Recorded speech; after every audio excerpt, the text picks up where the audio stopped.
Merci, mon cher collègue. La parole est à Monsieur Giraud.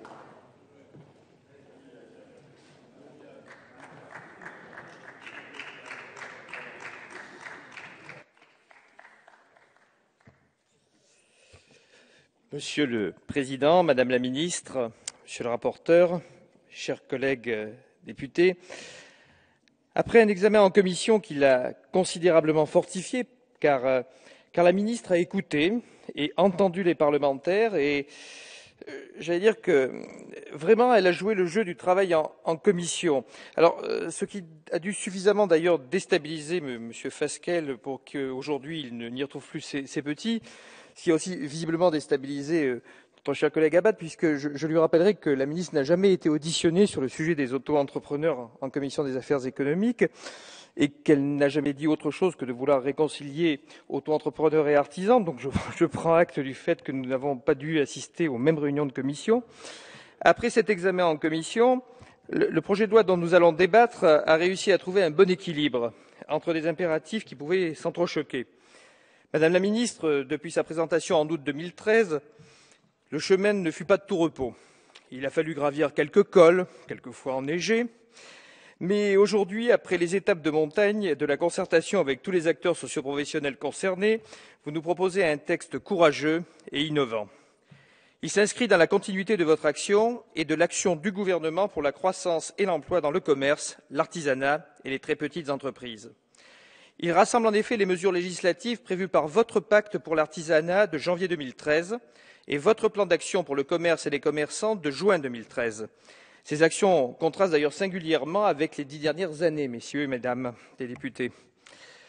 Parce que ces secteurs ont été longtemps un peu délaissés, presque oubliés, et parfois moqués par les experts en économie, souvent les experts en macroéconomie d'ailleurs, qui leur préfèrent les grandes entreprises, la grande industrie.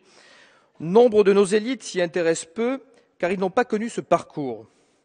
Car nous avons peu d'outils, en fait, pour mesurer leur contribution au dynamisme de la France. Mais cet oubli est une véritable erreur, et les députés de terrain que nous sommes le savent bien.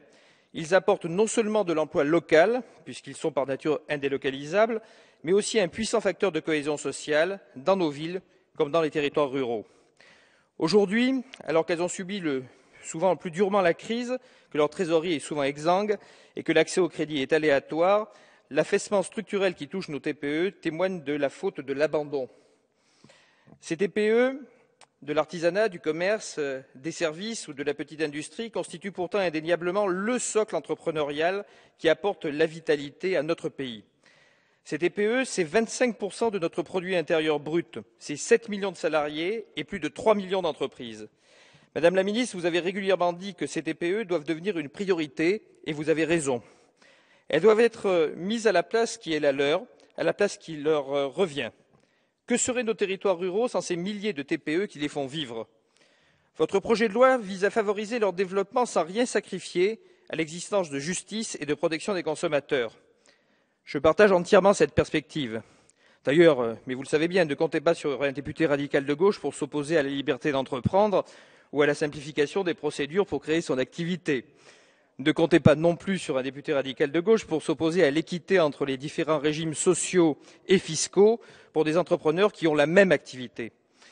Rien ne justifie que l'on continue à encourager le travail dissimulé, la distorsion de concurrence, l'impossibilité de contrôler, une protection sociale au rabais, le salariat déguisé ou encore l'absence de protection des consommateurs. Le texte que nous allons examiner corrige ces dérives du régime de l'auto-entrepreneur, tout en conservant la simplicité des procédures de création, les formalités réduites et les cotisations modestes. Le monde de l'artisanat attendait ce changement depuis plusieurs années. La tâche était complexe, mais après plusieurs rapports et une longue concertation, nous aboutissons aujourd'hui à un texte parfaitement équilibré. C'est une belle réussite car ce n'était pas gagné d'avance. Avec l'amendement voté en commission sur l'établissement d'un comité de préfiguration chargé de créer un statut unique de l'entreprise individuelle, nous avons pris le bon cap pour mettre de l'ordre, de la simplicité et de la justice entre les multiples régimes et les multiples statuts permettant d'entreprendre à titre individuel. Au-delà des régimes et des statuts, votre projet de loi contient des dispositions intéressantes sur la promotion de l'artisanat et le commerce de proximité avec la réforme des baux commerciaux, le recentrage des aides du FISAC et le renouvellement des procédures d'urbanisme commercial. Pour les baux commerciaux, dont nous connaissons l'importance pour le commerce de centre-ville, comme pour le commerce dans les grands ensembles commerciaux, le projet de loi prévoit un rééquilibrage des relations entre bailleurs et locataires au profit du locataire. Cet équilibre a été consolidé en commission des affaires économiques et nous vous présenterons des amendements pour le fortifier à nouveau au cours des débats. Nous sommes conscients que l'équilibre économique entre bailleurs et locataires est variable en fonction de la position de négociation des parties. À ce titre, il convient d'être prudent afin de ne pas défavoriser des petits propriétaires qui louent des locaux à des grandes enseignes puissantes. Mais nous constatons aussi que les relations contractuelles ont rapidement évolué depuis 10 à 15 ans et que les trois grandes foncières ne proposent plus aujourd'hui des contrats de bail mais des contrats d'adhésion en imposant aux locataires commerçants le paiement de l'ensemble des charges et des impôts incombant aux propriétaires. L'asymétrie de la relation contractuelle ressemble beaucoup à celle des petits agriculteurs face aux puissantes enseignes de la distribution. Avec plusieurs phénomènes, mais surtout la financiarisation des sociétés foncières et la généralisation des baux de longue durée de 10 ou 12 ans au détriment du bail commercial traditionnel 369, les locataires commerçants paient aujourd'hui une forme de double loyer. L'étude d'impact de votre projet de loi, Madame la Ministre, parle d'un loyer majoré de 30% de charges. En ajoutant à cela une augmentation moyenne de 30% des loyers depuis 10 ans, la situation devenait critique et il fallait une réponse ambitieuse et non pas rester, comme semblait le suggérer notre collègue Fasquelle, sur les dispositions de 1953. Depuis 1953, le monde a un peu changé. Le projet de loi est à la hauteur des enjeux. La rénovation des baux commerciaux va permettre à nos commerçants de consolider leur activité. C'est une réforme majeure pour dynamiser le commerce de proximité. Autre réforme importante pour le commerce de proximité, les autorisations d'exploitation commerciale. Nous sommes très attachés à l'inscription dans la loi des critères précis d'évaluation des projets d'aménagement commercial par les commissions départementales et nationales. La partie sur les critères de protection des consommateurs mentionne l'accessibilité, notamment en termes de proximité de l'offre par rapport au lieu de vie. Elle mentionne la revitalisation du tissu commercial et la préservation des centres-villes, la variété de l'offre. Tous ces critères modernisent l'urbanisme commercial en le rendant plus lisible, mais ils donneront surtout les moyens aux commissions d'imposer aux porteurs de projets une vision globale du commerce sur la zone de chalandise.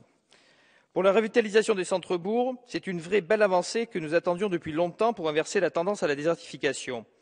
Nous vous proposerons des amendements pour clarifier le fonctionnement de la Commission nationale. Je pense en particulier à celui qui vise à mentionner le nombre de votes favorables et défavorables et les abstentions en complément des motivations. L'adoption de cet amendement permettrait aux parties prenantes de mieux comprendre les décisions de la Commission nationale et d'aboutir à une amélioration des projets. Pour conclure, je dirais que le projet de loi contient de très bonnes mesures et apporte des outils utiles pour maintenir une offre commerciale et artisanale diversifiée sur l'ensemble de nos territoires.